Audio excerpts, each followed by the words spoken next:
నమస్తే, welcome to Telugu రాజ్యం. ఈరోజు మనతో పాటు ఉన్నారు సీనియర్ అనలిస్ట్ భరద్వాజ్ గారు. వారితో మాట్లాడదాం.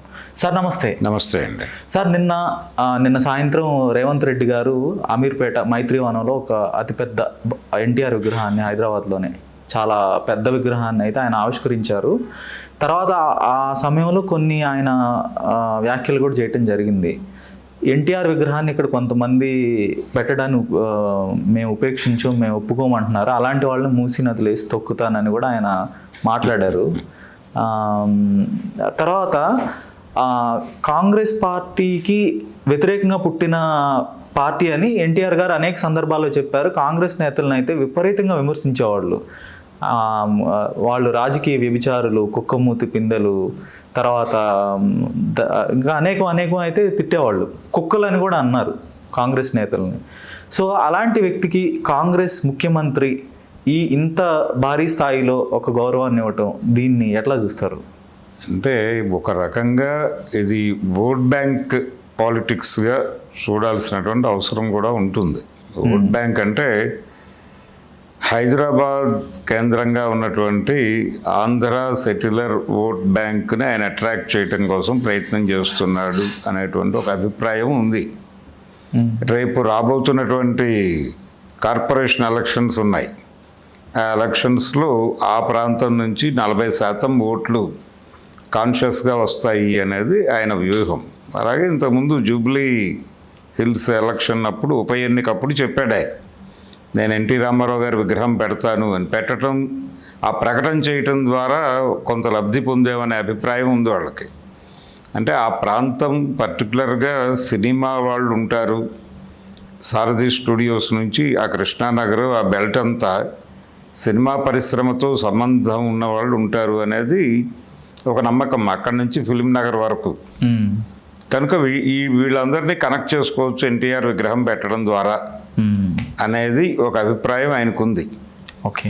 అందుకని నిన్న ఆయన ఉపన్యాసం గమనిస్తే, రేవంత్ రెడ్డి గారి ఉపన్యాసాన్ని గమనిస్తే, ఎన్టీఆర్ని ఒక పార్టీకి పరిమితం చేయటం తప్పు అని చెప్పాడు ఆయన. చెప్పి ఆయన్ని అక్కడి నుంచి తీసుకొచ్చి అంబేద్కరు, ఇందిరాగాంధీ, ఎన్టీఆర్ అన్నాడు. ఓకే.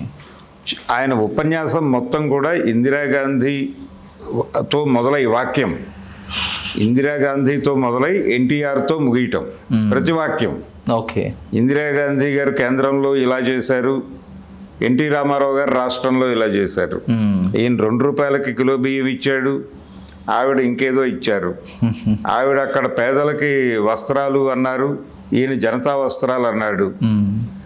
ఆవిడ ఇళ్ళు బలహీన వర్గాలకు ఇళ్ళు కట్టి తీరాలి అని చెప్పి అనేవారు, ఈయన ఇక్కడ ఇంటి నిర్మాణాలు చేశాడు.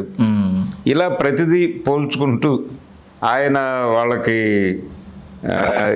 50 రూపాయలకి హార్స్ పవర్ అన్నాడు, మేము ఉచిత కరెంట్ అన్నాం. ఇలా అంటే కాంగ్రెసు, తెలుగుదేశం, ఇందిరాగాంధీ, ఎన్టీ రామారావు వీళ్ళ మధ్య ఒక సమన్వయంతో నడిచింది ప్రపంచం. ఓకే.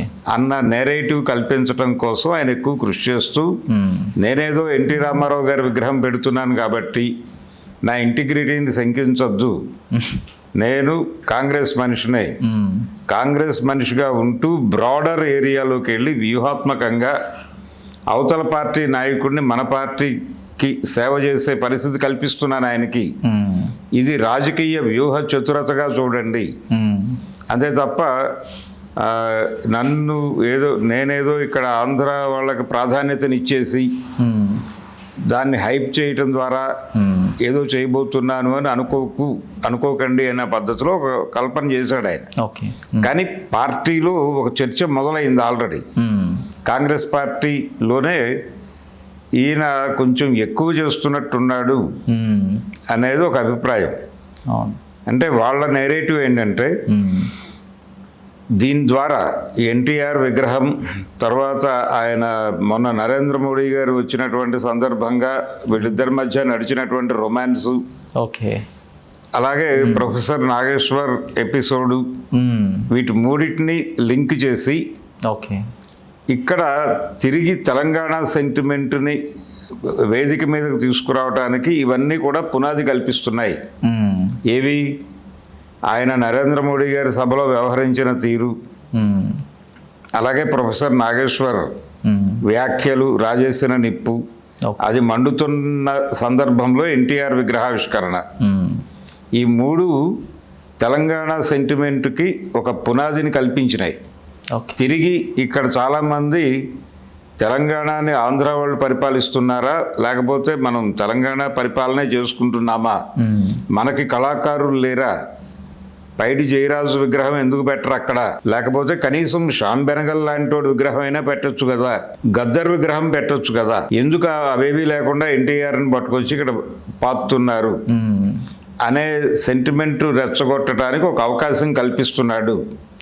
ఈ కల్పించడం ద్వారా దీని ప్రభావం కాంగ్రెస్ మీద పడుతుంది. రేపు కాంగ్రెస్ యాంటీ తెలంగాణ అనేటువంటి ఇమేజ్ వెళ్తే జనంలోకి, అది కాంగ్రెస్ పార్టీకి ఇబ్బందికరంగా మారి ఈ అడ్వాంటేజ్ తీసుకుని బీఆర్ఎస్ రైజ్ అయ్యే ప్రమాదం ఉంది.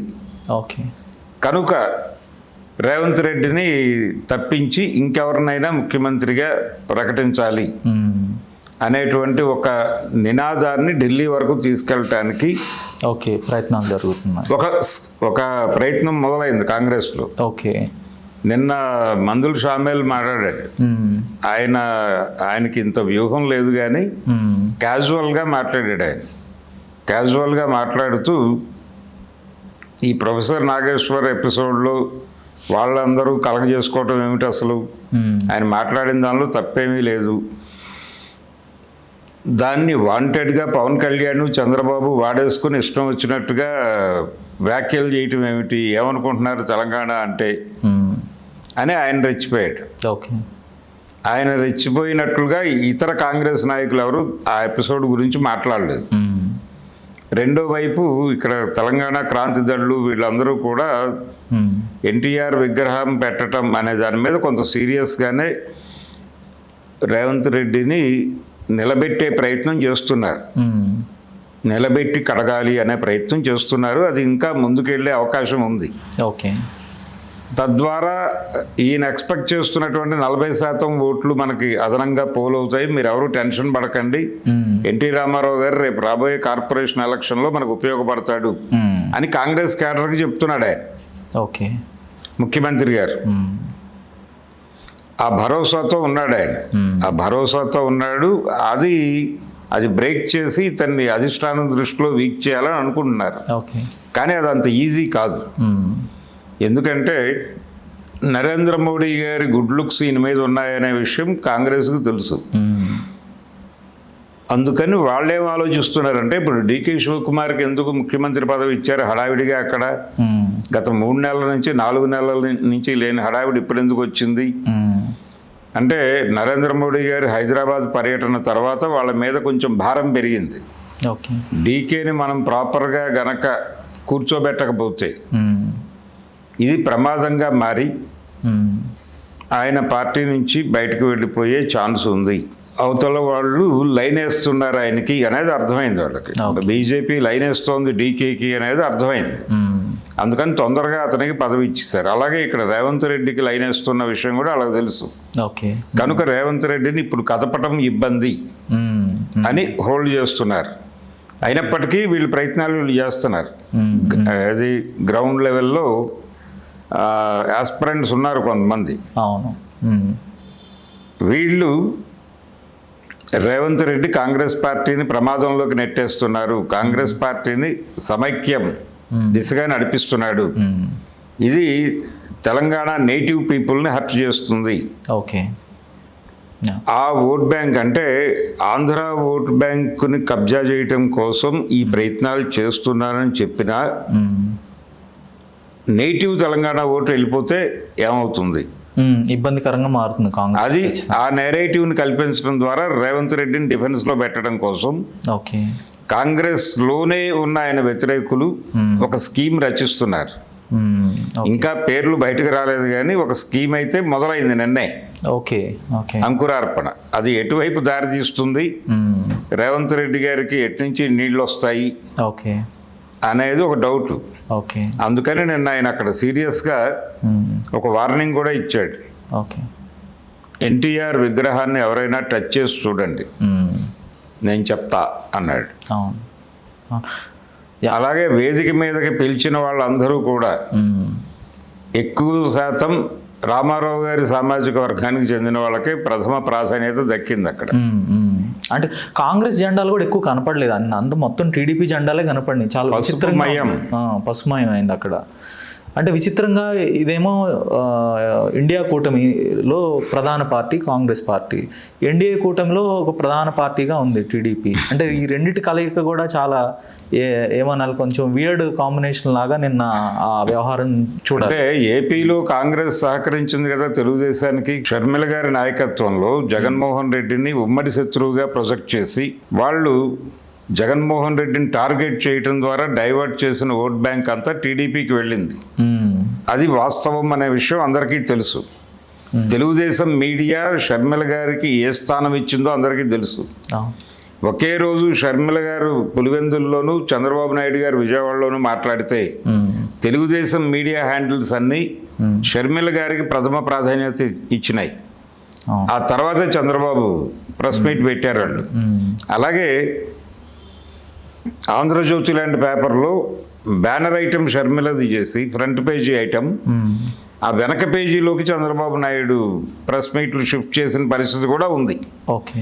అంటే ముళ్ళుని ముళ్ళుతోనే తీయాలి అనేటువంటి సిద్ధాంతాన్ని ఆధారం చేసుకుని షర్మిలతోనే జగన్మోహన్ రెడ్డికి ఉద్వాసన పలికించాలి.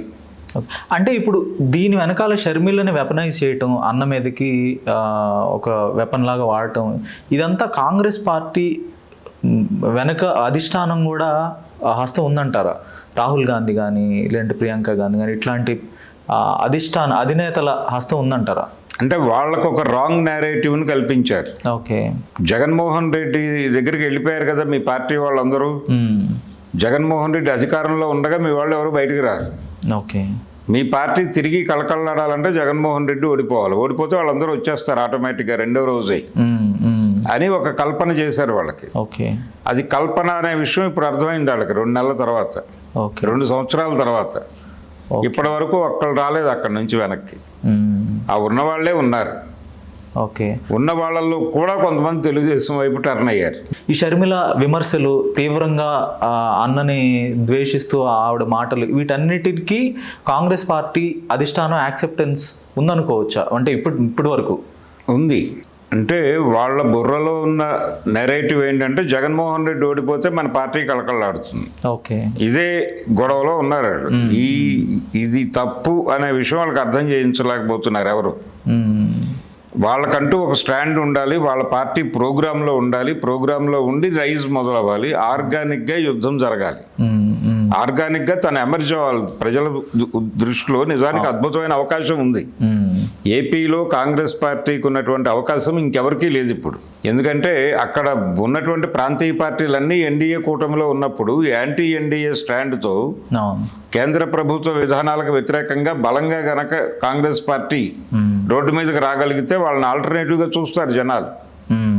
అలవాటు పడిన పార్టీ కాబట్టి కొంచెం నాయకత్వం మార్చి షర్మిల గారి నుంచి లోకల్స్కి ఎవరికైనా మార్చి ఆ పార్టీని యాక్టివేట్ చేసి యాంటీ ఎన్డీఏ ప్రోగ్రామ్స్తో ఆంధ్రప్రదేశ్లో నడిస్తే డెఫినెట్గా వాళ్ళు పాత పరిస్థితికి వస్తారు. ఓకే. ఇంకా మళ్ళీ తెలంగాణ విషయానికి వస్తే కాంగ్రెస్ పార్టీలో అనేక మంది మహామహులు ఉన్నారు, సీనియర్లు, సుదీర్ఘకాలం వాళ్ళ రాజకీయ జీవితం ఆరంభం నుంచి ఈనాటికి కాంగ్రెస్లో కొనసాగుతున్న వ్యక్తులు ఉన్నారు. ఉత్తమ్ కుమార్ రెడ్డి కానీ, కోమటిరెడ్డి వెంకటరెడ్డి, ఇట్లాంటి వ్యక్తులు. వీళ్ళని కాదని టీడీపీలో కీలకంగా పనిచేసిన వ్యక్తిని, చంద్రబాబుకి అత్యంత సన్నిహితుడిని, కాంగ్రెస్ పార్టీని గతంలో విపరీతంగా ద్వేషించి విపరీతంగా విమర్శలు చేసిన వ్యక్తిని తెచ్చుకున్నారు. ఆయన పిసిసి అధ్యక్షుని చేశారు, ఈరోజు ముఖ్యమంత్రిని చేశారు. ఆయన లాయల్టీ మీద కూడా కొన్ని ప్రశ్నలు అయితే ఇప్పుడు పరిణామాలు చూస్తుంటే ఉన్నాయి. సో ఇదంతా ఎందుకు చేశామనే ఒక పశ్చాత్తాపం ఉందంటారా కాంగ్రెస్లో? అంటే పశ్చాత్తాపం అంటే ఈయనకు ఫ్రాంచైజీ ఇచ్చేశారు, స్టేట్ని ఇచ్చేశారు. ఇప్పుడు ఈయన అనవసరంగా కదిలిస్తే ఆయన ఇమ్మీడియట్గా షట్ డౌన్ అయిపోతే వాట్ నెక్స్ట్ అనేది ఒక డౌట్ ఉంది వాళ్ళకి. ఓకే. అందుకని ఆయన్ని భరించాలని డిసైడ్ అయిపోయారు రేవంత్ రెడ్డిని. అయితే రేవంత్ రెడ్డిని భరించాల్సిన అవసరం లేదు అని చెప్పి అధిష్టానానికి ఈ 3 నెరేటివ్స్ నుంచి ప్రొఫెసర్ నాగేశ్వర్ ఎపిసోడు, అలాగే ఎన్టీఆర్ ఎపిసోడు, వీటన్నిటికీ ముందు ప్రధానమంత్రి గారి ఎపిసోడు, ఈ మూడింటిని లింక్ చేసి ఒక నెరేటివ్ని కల్పించి ఈ మొత్తం వ్యవహారానికి సూత్రధారి ఆయనే. కాబట్టి కాంగ్రెస్ పార్టీని పాతరేయటానికి ప్రయత్నం చేస్తున్నాడు రేవంత్ రెడ్డి అనే నెరేటివ్ని కల్పించడం ద్వారా అధిష్టానాన్ని ఆయన చేతుల్లో నుంచి బయటకు తీసుకురావాలి అనే ప్రయత్నం ఒకటి జరుగుతోంది. ఓకే. అయితే ఈ ప్రయత్నాన్ని బీఆర్ఎస్ వాడుకుంటుంది అని వాళ్ళు కూడా కౌంటర్ ప్రచారం మొదలుపెట్టేశారు. ఇలాంటివి తప్పు, ఇలాంటివి ఏమైనా జరిగితే బీఆర్ఎస్ అడ్వాంటేజ్ తీసుకుని ముందుకెళ్ళిపోతుంది, మనం నిలబడాలి అనేది ఆశయం అయితే మనం ఇలాగే వ్యవహరించాలి. ఓకే. నలుగురిని కలుపుకుని వెళ్తూ ఉండాలి, నలుగురికి కాస్త ఏదో ఒకటి ఫేవర్ చేయాలి. ఈ ఫేవర్స్ చేయడం ద్వారా వాళ్ళని తిరిగి మన వైపు నిలబెట్టుకోవాలి. పొలిటికల్ వ్యూహాలు పన్నాలి, అవతల వాళ్ళ నాయకుల్ని మన వాళ్ళని చెప్పుకోవాలి. అందులో భాగంగానే నేను రామారావు గారిని మా నాయకుడు అంటున్నాను అనేటువంటి ఒక నెరేటివ్ని కల్పించే ప్రయత్నం చేస్తున్నాడు ఆయన. ఓకే. ఇప్పుడు ఎన్టీఆర్ విగ్రహం పూర్తిగా ఎన్నికల కోణంలో, జిహెచ్ఎంసీలో లబ్ధి పొందే కోణంలో ఆవిష్కరించారని మీరు అన్నారు ఇందాక. ఆయన తన పూర్వపు పార్టీ టీడీపీ మీద ప్రేమతోటి, లేదంటే చంద్రబాబు నాయుడు నుంచి వచ్చిన ఒక రిక్వెస్ట్, దీంతోనే ఆయన చేసి ఉండొచ్చు అంటారా? పొలిటికల్ వ్యూహమేనండి. రేవంత్ రెడ్డి గారు ఏదో చంద్రబాబు నాయుడు గారు చెబితే పెట్టాడు అని అయితే నేను అనుకోవడం లేదు. ఓకే. ఆయనకి ఒక క్లియర్ విజన్ ఉంది. ఓట్ బ్యాంక్గా చూస్తున్నాడు ఆయన ఎన్టీఆర్ని.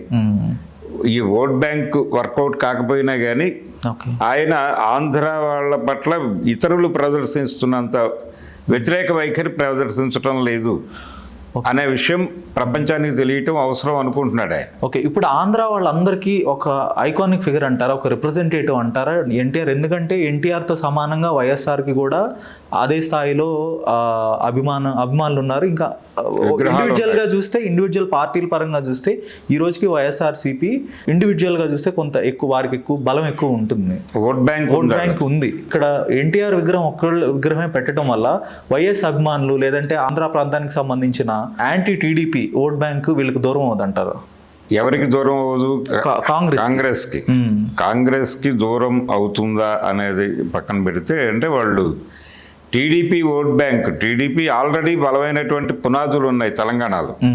కాబట్టి టీడీపీ ఓట్ బ్యాంక్ని తమ వైపు షిఫ్ట్ చేసుకోవడం కోసం ఈ ప్రయత్నం చేస్తున్నారు వాళ్ళు.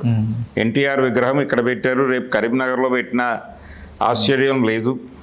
ఏదో పద్ధతిలో ఆయా ఏరియాల్లో ఉన్న సెటిలర్స్ ఓట్ బ్యాంక్ని తన ఒరిజినల్ ఓట్ బ్యాంక్కి కలుపుకోవాలని ప్రయత్నం చేస్తున్నారు వాళ్ళు. అది వర్కౌట్ అవుతుందని బలంగా నమ్ముతున్నాడు ఆయన రేవంత్ రెడ్డి గారు. అందుకని ఇప్పుడు దాని నుంచి డీవియేట్ అవ్వడానికి సిద్ధంగా లేడు. ఓకే, ధన్యవాదాలు sir. Thank you. Hello, Telugu రాజ్యం ఛానల్ చూస్తున్నారా? సామాజిక, రాజకీయ, జీవన చిత్రణే తెలుగు రాజ్యం. అతిశయోక్తులు, అసత్యాలు ఉండవు. రాజకీయ కోణం కాదు, ప్రజా కోణమే కొలబద్ద. తెలుగు రాజ్యం వీక్షణ మీ ఉత్తమ అభిరుచికి నిదర్శనం.